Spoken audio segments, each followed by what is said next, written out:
존경하고 사랑하는 우리 구독자 여러분 반갑습니다. 여러분의 천만 라디오 천회장입니다. 이제 늦은 오후 시간 됐습니다. 오후 시간에 또 여러분들에게 또 아주 흥미로운 소식을 한번 전달토록 하겠습니다. 삼성전자 이야기만 하니까 재미가 없어요. 한번 삼성전자 이외에 다른 소식들, 다른 우량주들도 한번 썰을 풀도록 해보겠습니다.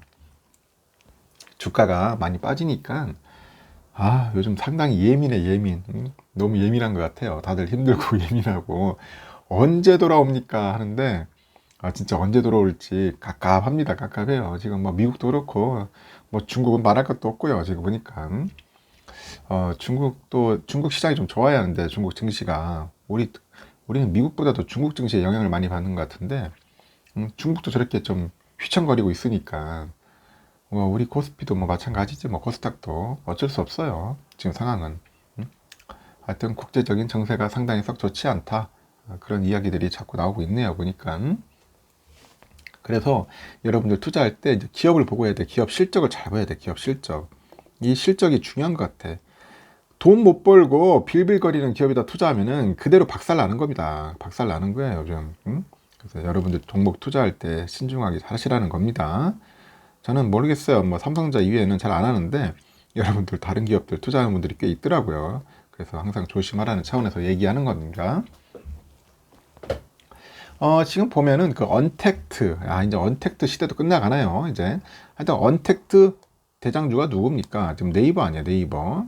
네이버인데 이 네이버가 요즘 심상치 않대요. 상당히 심상치가 않아. 그 저지 선으로 여겼던 이제 30만 선은 이제 30만. 이 30만 선을 간당 지금 턱걸이 하고 있어, 턱걸이. 턱걸이를 하고 있더라. 그 장중에 보니까 30만 선을 하향 이탈하는 그런 일도 반복되고 있어요. 반복되는 일도 있고, 그 큰 손인 외국인, 뭐 기관도 그 매도 우위가 더 많아, 매도를 많이 하고 있어. 외국인이라도 들어와줘야 하는데, 그렇지도 않고, 막 기관들도 막 매도 때리고 있고, 그러니까 힘들죠. 또 중요한 게 더 뭐냐, 공매도와 집중도, 공매도. 웬 또 공매도 세력들이 이렇게 많은지 공매도가 집중되고 있더라. 그래서 코스피 종목 중 가장 많은 공매도가 또 네이버에 몰리는 겁니다. 그러니 얼마나 힘들겠어요, 주가가. 네이버는 지난 22일 3%나 급락을 해요. 3%나 급락을 해가지고 30만 원을 딱 기록을 합니다. 그래서 52주 신저가 딱 때려요. 신저가를 썼어요. 지난해죠. 9월 6일에 보니까 45만 4천 원짜리였어, 이게. 45만 4천 원짜리. 근데 사상 최고가를 쓴 지 벌써 7개월 만에 33.9%가 빠지는 겁니다. 하락을 한 거예요. 7개월 만에. 시가총액 49조 2147억. 2147억인데 50조 원이 박살났어. 50조 원이 쭉 박살난 겁니다. 시총 순위는 그 네이버 아니라 삼성전자 우선주에도 뒤쳐져요. 우선주도 49조 7천억인데 결국 6위로 내려앉았다. 6위로 내려앉았다. 기관은 그 네이버를 1054억 정도 순매도를 합니다.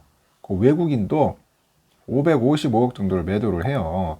그래서 코스피 전체 종목 중 외국인 순매도 1등, 기관 순매도 2등이 바로 누구냐? 네이버다. 그 정도로 네이버가 안 좋아요.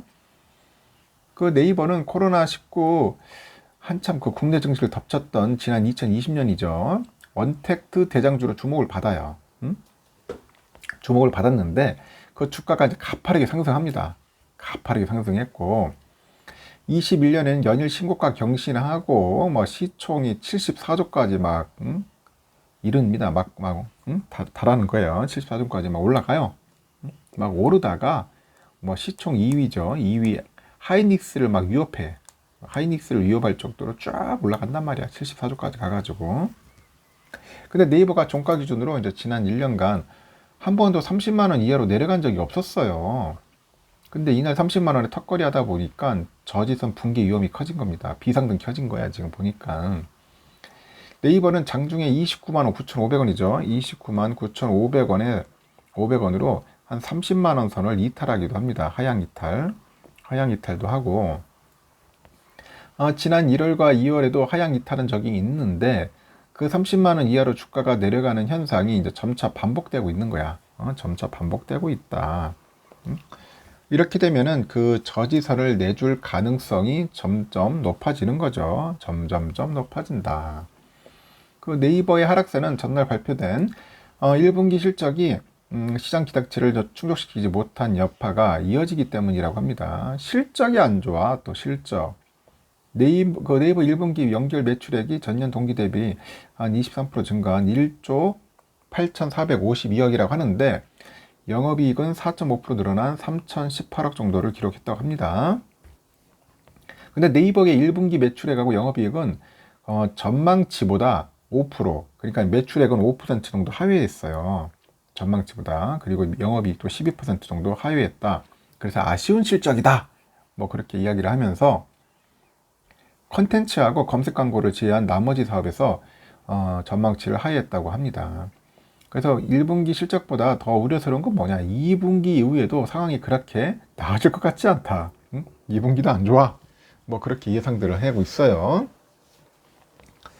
네이버는 지난 2년간 그 코로나로 엄격한 사회적 거리두기가 시행되면서 온라인 쇼핑 매출이 크게 증가를 했죠. 뭐 광고, 뭐 컨텐츠 등 전 사업 분야에서 높은 실적 성장세를 시현했는데 그러다 보니까 언택트 대장주로 주목을 받아요. 하라나 그냥 코로나. 근데 코로나 그 방역 주제가 이제 사실상 이제 전면 해제되다 보니까 네이버 입장에서는 언택 수혜가 이제 소멸된 셈이 된 거야. 소멸돼 버린 거야 이제. 그 2분기에서 연말까지 네이버의 실적이 부진할 것으로 예상하고 있답니다. 근데 비단 네이버만의 문제가 아니야. 미국의 경우 보니까 아마존 주가도 3% 이상 하락했고 아마존도 코로나 수혜가 종료되다 보니까 주가가 하락하고 있다고 합니다. 설상가상으로 공매도마저 네이버를 덮치는 거예요. 네이버 공매도 거래대금이 595억 정도 되는 것 같은데 네이버 전체 거래 중 17% 정도가 공매도예요, 공매도. 그래서 코스피 전체 종목 중 공매도 거래대금 기준 1위예요. 외국인 매도 물량 대부분이 공매도인 거야, 공매도. 계속 때리는 거야, 지금. 2위는 삼성전자입니다. 공매도 거래대금 규모가 283억인데 네이버의 절반이야. 이제 삼성은 벌써 이제 뒤처지는 거야, 공매도로는 이제. 삼성 안 해요, 이제. 삼성보다는 이제 네이버로 공매도도 많이 합니다. 이제 공매도는 주가가 이제 하락할 것으로 예상되는 종목에 대해서 여러분들 없는 주식을 뭐 빌려 가지고 팔아서 또 실제로 주가가 하락하면은 싼 값에 또 빌린 주식을 이렇게 되갚는 방식이잖아요. 하여튼 그렇게 해서 차익을 노리는 투자 기법인데 빌린 주식이어도 매도 물량으로 나오는 만큼 공매도가 집중되면은 주가 하락을 피하기는 어렵고 공매도가 네이버에 집중된다는 것은 코로나 엔데믹에 이제 엔데믹과 함께 네이버에 대한 그 실적 성장을 더 이상 기대하기 어렵다. 그런 우려가 반영된 것이라는 그런 분석도 있어요. 이 같은 우려를 반영해서 네이버 목표 주가를 앞서또 하향 조정하고 있는데 현대차증권이 한 9% 내리더라고요. 한 50만 원, NH투자증권은 25% 내려가지고 41만 원, KB증권 10% 내려서 42만 원을 제시를 합니다. 그래서 증권가의 네이버 목표가 컨센서스는 45만 6,667원 정도 되는데 올 초에 54만 원에서 목표 주가가 올 초에 54만 원에서 45만 원으로 내려간 거예요. 쉽게 말해서 목표 주가는 목표가는 하향했는데 증권가는 네이버에 대해서 긍정적인 또 전망을 유지하고 있다. 웃기는 놈들이야. 2분기 실적도 안 좋겠다는데 무슨 또 긍정적인 전망이야. 안 맞지. 하여튼 2분기에는 광고 성수기에 다시 진입을 하고 1분기에 있었던 택배 파업과 같은 이슈는 일단락되어가지고 커머스 사업도 회복세를 보일 것으로 이렇게 판단을 한다고 합니다. 그 네이버 신임 CEO가 글로벌 3.0을 표방하면서 5년 내에 10억 명의 가입자, 그 매출 15조 원 이상의 목표를 내세웠어요. 그래가지고 제페토를 중심으로 해가지고 뭐 메타버스, 뭐 AI 기술 확대, 일본 커머스 시장, 북미 유럽의 웹툰 시장 확장 등 그런 성장성이 다시 확인되면 주가는 다시 반등할 것이다. 그런 이야기를 하고 있는 것 같습니다. 근데 제가 볼 때는 네이버 상당히 좀 힘들 것 같아요. 여러분 당장 네이버 같은데 덤벼들지 마십시오. 더 빠질 것 같아요. 제가 볼 때는 더 빠질 것 같습니다. 이제 코로나로 그만큼 한때 혜택을 많이 입고 뭐 급등을 했어요. 카카오도 그렇고. 그래서 앞으로 언택 관련된 종목들은 좀 어둠의 터널을 다시 또 한번 가지 않겠는가 하는 생각이 듭니다. 좀 많이 빠지면은 이제 그때 또 바닥을 더지겠죠. 아직은 바닥이 아닌 것 같아. 저희 지극히 아주 독선적인 뇌피셜입니다. 믿을 것까지는 하지 마시고 제 생각이니까 너무 여러분들 거기에 또 빠져가지고 많은 투자하지 말라는 겁니다. 조심하라는 겁니다. 여기까지 하겠습니다.